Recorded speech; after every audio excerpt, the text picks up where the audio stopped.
Awakening with Brahma Kumaris.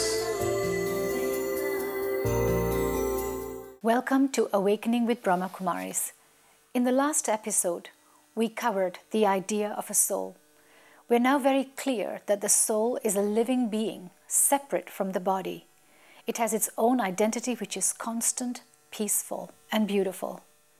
Today in this episode, we will cover how exactly the soul functions while it is in this body.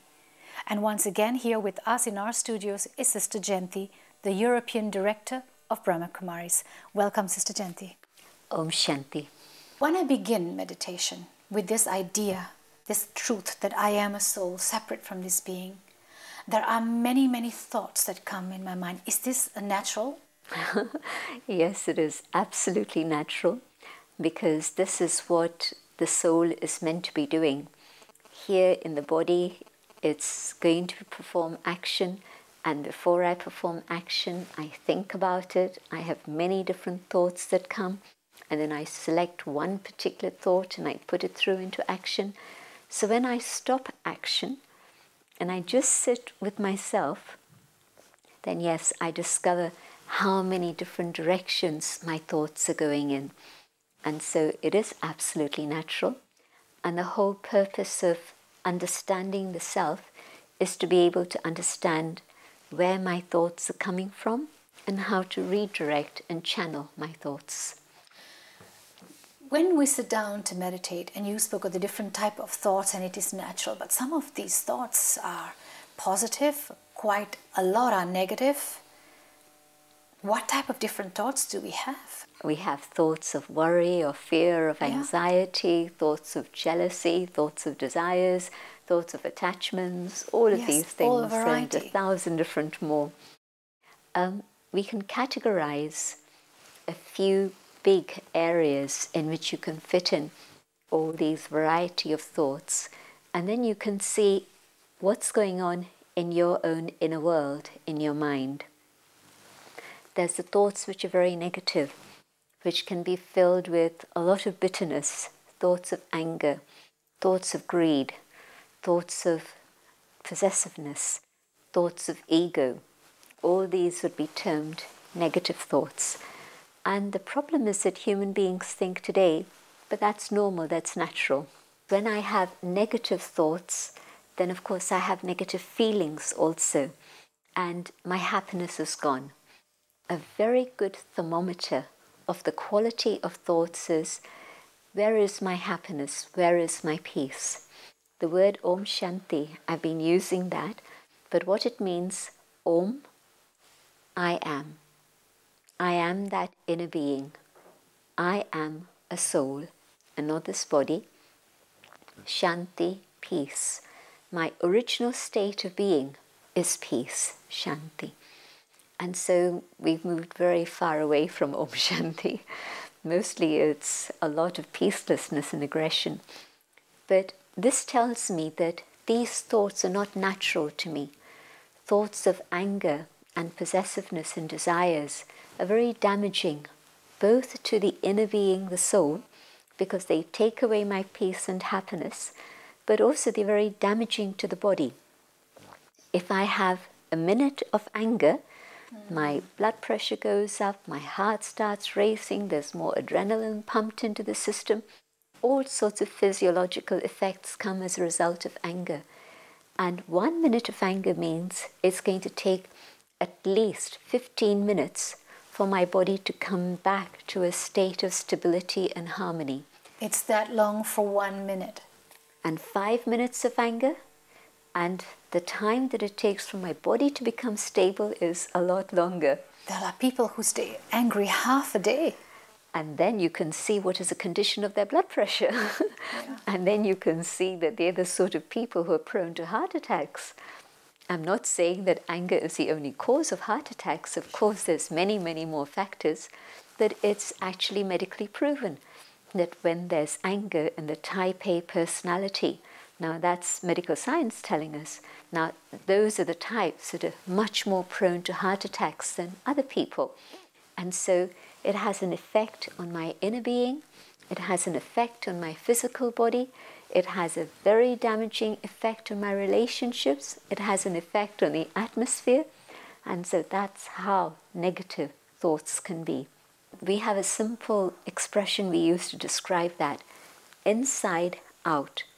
Whatever is going on inside is creating the state of the world outside.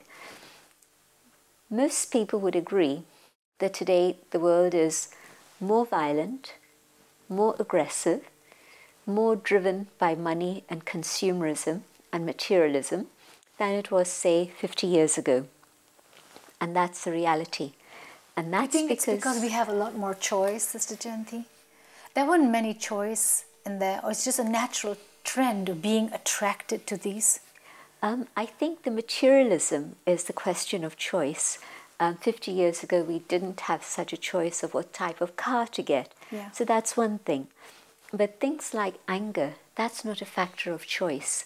That's rather a state of being in which we've allowed our minds to become so weak that we can no longer control what's going on inside, and then it gets expressed outside. You know, the whole story of my thoughts, my feelings, my attitude, my perception, my actions, my behavior, and that's then the world that I create around me. And we're seeing a direct result of that. So if I think negatively of someone, I'm not just thinking internally, I will see them in a negative way. My attitude towards them, even before they say a word to me, would be negative.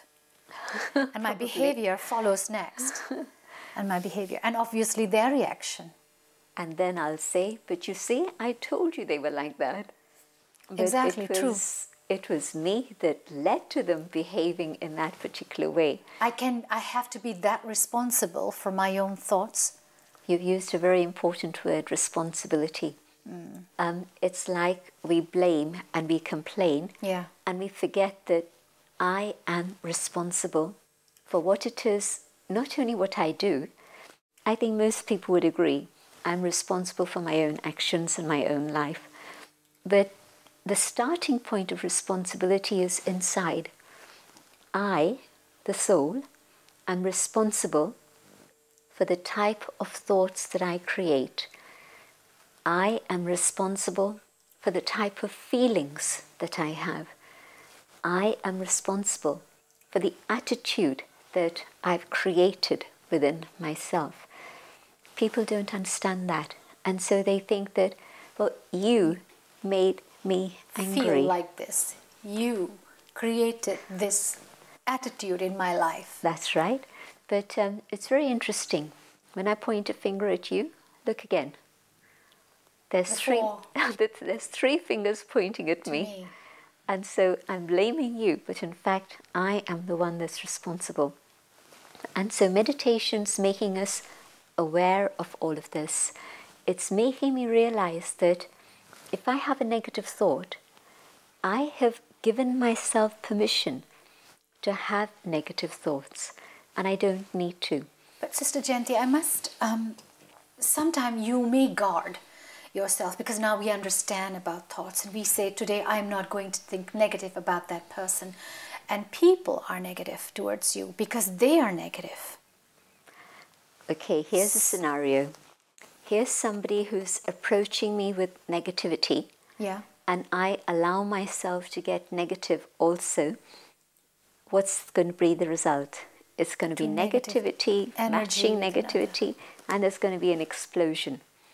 And yes, the other person is negative. I cannot be responsible to change the other person. So I don't need to change their negativity. I change my own into a positive state. If I wait for them to change, how long am I going to wait for? A lifetime, maybe. Maybe beyond. And maybe they still won't have changed. So there are people who live with people who are negative, but they don't, although they can feel their negativity, they have a choice to come out of it. What I can do is to change myself. That's totally up to me. I can make a conscious decision to change myself this minute now. And when I do this and I say, I'm not going to react in a negative way. I'm going to respond with peace. Maybe I don't love them.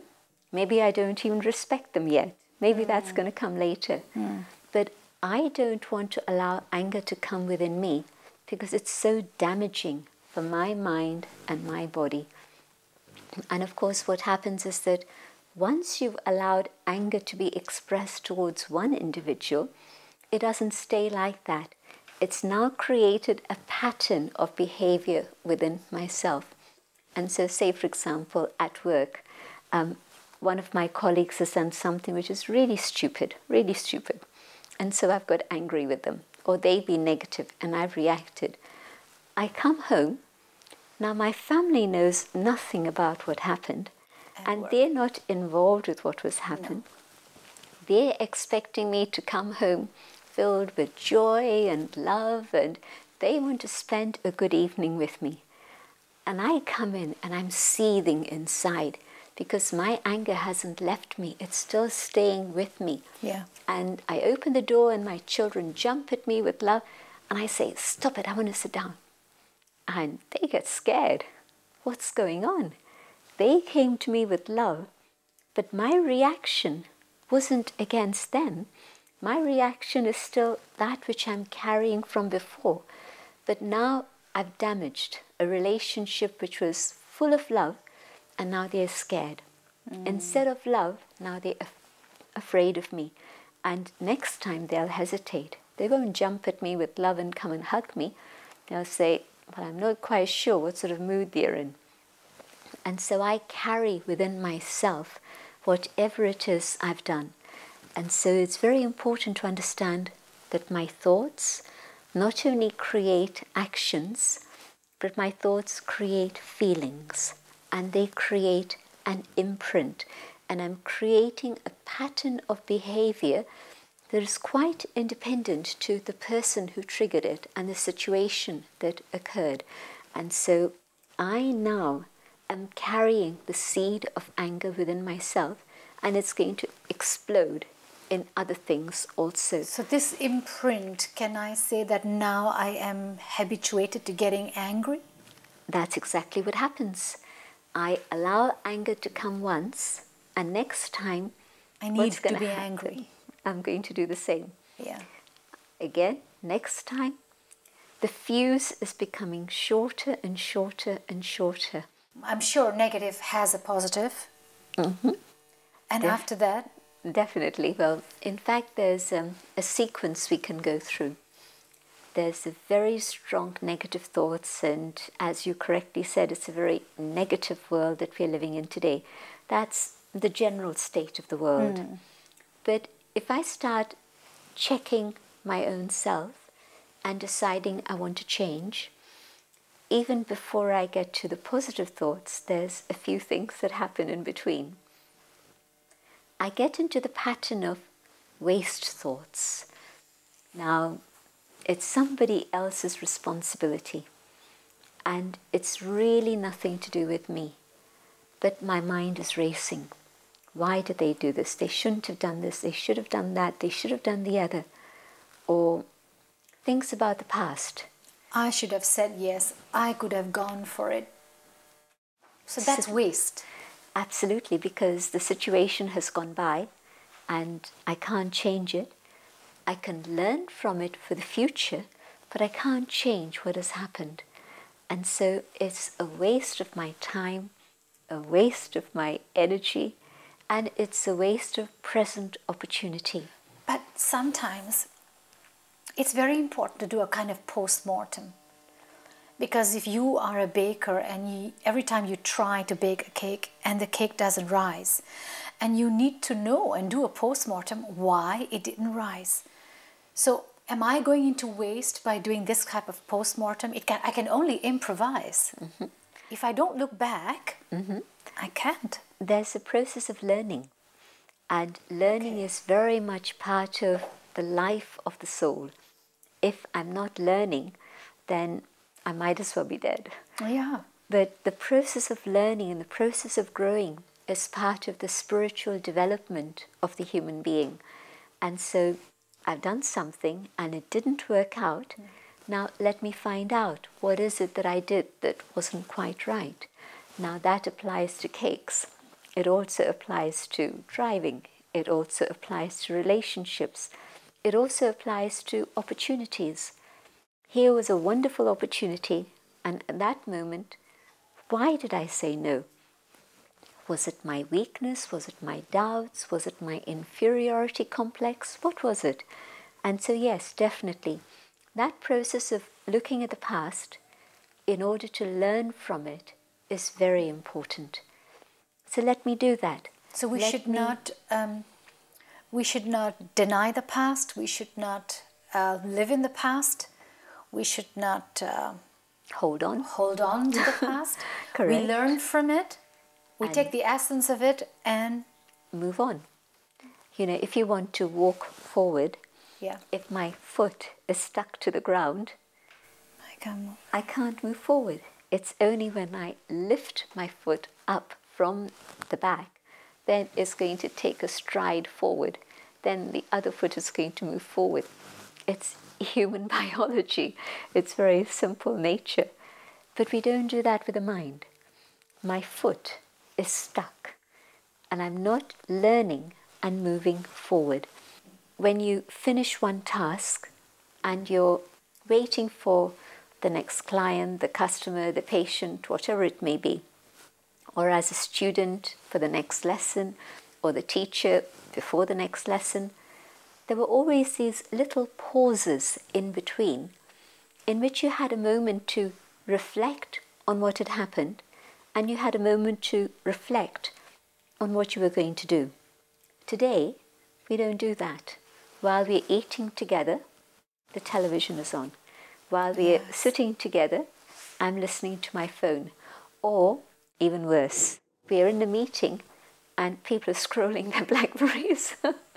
That happens so often. And you know that they can't listen to you and read their Blackberry at the same time. They're doing the one or the other. And so what are they doing? Are they not interested? And so that time for processing has gone in multitasking. So it's just the stolen moments you have where you can reevaluate your thoughts, change it from negative to positive, or from waste into something useful. One is stolen moments, but the other is conscious moments. So that's a big difference. If I wait for stolen moments, I may not get any. No. But if I create those opportunities. So I've finished with one thing. I've left my office. I'm now home. Now let me give my attention and my focus here. Let me live in the moment. Let me be in the present and not let me live in the past, even the past of 2 hours ago and what happened in the office. Give me an example of taking opportunities of these moments. When you park your car in the driveway, I can take that moment. Park your car and just wait for a moment before you get out of your car. Traffic light? Traffic lights is a great example. You don't get frustrated even though the evening's traffic is bad at that time. In fact, you use that time to reflect. Brilliant, absolutely. The other time is when you're hanging on the phone, waiting for someone to come on the line, and we get upset and frustrated at that moment. You know, how long are they taking? Why are they taking so long? All these things. It's okay. It's giving me space. It's giving me a moment to connect with myself. And someone's late for their appointment? Even better. It's giving me extra time that I hadn't actually realized I was going to get. It's luxury. Or I'm walking from one place to another place, you know, whether you're in a hospital or a university or many offices today, there's long corridors that you have to walk through. And people think it's such a waste of time, you have to go from here to there. It's not a waste of time. It's a time to process. And if I'm processing, I'm learning, and I'm dropping the negativity, and I'm dropping the waste, and I'm beginning to understand how to let go of the weak and create that which is positive. And so this is the progression. from negative to waste to weak. How many weak thoughts do I have about myself? I can't do this. It's not possible. I won't be able to manage. I need help. So every waste thought that you have about you weakens yourself, creates other weaker thoughts. It's a reality. As soon as I have the thought, I can't do this, there's a paralysis that sets in. And even though I'm absolutely capable, and even if I've had no experience of something, if I'm open and I'm willing to learn, and I say, well, let me try it, and I can only learn from it. Yeah. So Sister Jayanti, when the soul is in the body and the soul begins to learn to meditate, the soul is processing all these type of thoughts, the positive thoughts, the negative thoughts, the waste thoughts. It now begins to understand. What would be the soul saying to itself? I want to talk about two separate things. One is these moments in between in which I can turn my mind around and look at things in a positive way by going inside and asking myself, what is the opportunity here? What is the lesson to be learned here? What is the good that I see in this situation? But the other is the training for this. And the training for this doesn't happen by moments here and there. The training for this is if I begin the day giving myself specific time. And then, because I've trained myself to do something, it'll stay with me through the day, and it's more likely that my mind will have the right type of thinking. Otherwise, I can't manage it. And this training in the morning, how long for? How do you train the mind to have that reflection? How long should it be? Let it be starting with 10 minutes. Just 10 minutes in which I create thoughts about who I am. And there's a difference between thinking, I have a soul, right? No, I don't have a soul. I am a soul. I have a body, my hands, my feet, these are mine. But who's speaking? It's I, the soul, that is speaking. And so 10 minutes in which I sit and I generate this awareness and I come to this feeling and this experience. I am that being of light. I am a soul. Let me pause. Let me hold that thought and come to that feeling and that experience. And then next step would be to feel what is there within I, the soul. And that's when I discover the treasures which were originally mine that I'd forgotten about. The original qualities of truth, of peace, of love, of joy. And so to train my mind to focus in this way means I'm connecting with those qualities which belong to me, which are natural to me. And then through the day, in those moments, instead of thinking, why, how, if, but, I'm a soul. And go back to what I trained for in the morning. That's right. That would be directing my mind. Yeah. So meditation is working on my thoughts, but also I discovered that my thoughts are coming from deep down inside myself. The experiences that I have are registered within me, and they've created these patterns. And meditation helps me to change the quality of that pattern, so that on the one level, I'm changing the quality of my thoughts. But that's not really enough. I also have to change the pattern that's there held within me. And that involves my actions. I can say I'm a peaceful soul, but if then I allow anger to come out, then the pattern within me that's reinforced is of anger.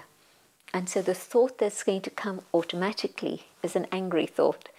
And then to tell myself, I'm a peaceful soul. It's a little bit like a parrot. It's a parrot repeating a phrase. It's not a reality. And so what I have to do is to, yes, change the quality of my thoughts, but start putting those thoughts through into action. And as the quality of my actions changes, so the imprints of behavior within myself begin to change. And then, in a very natural way, my thoughts through the day, not just in meditation, but through the day, they're also going to be more likely to be peaceful. That sounds all so beautiful. Let's see how the soul functions. If you could help us with some experiment on meditation. Let's try that. Okay. Sitting comfortably, letting the body be quiet. I go inwards and I see many thoughts going here and there and everywhere. And I just keep watching. And simply watching my thoughts slows down the speed so that my thoughts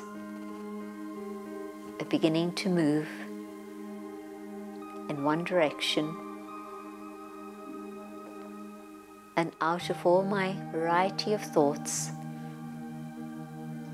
I choose to focus on the thought of peace. Peace is in my thoughts, but it filters deeper,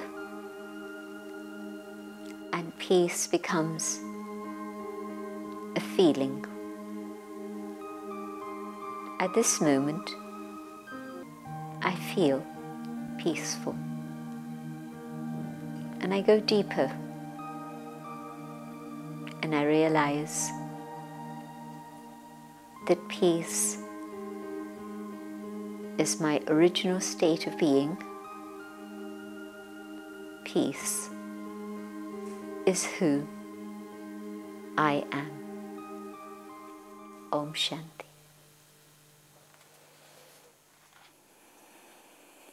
It was better this time, because I felt I could control my thoughts when it wander, and go back to the words that you were speaking, and go back to that feeling that I can consciously pick up to be peaceful. So that was really good. Just keep practicing and it'll happen. Thank you. If you wish to discuss your problem or have a question to ask or want to know your nearest Rajyoga Meditation Center, call us on 099 99 744 555. Om Shanti.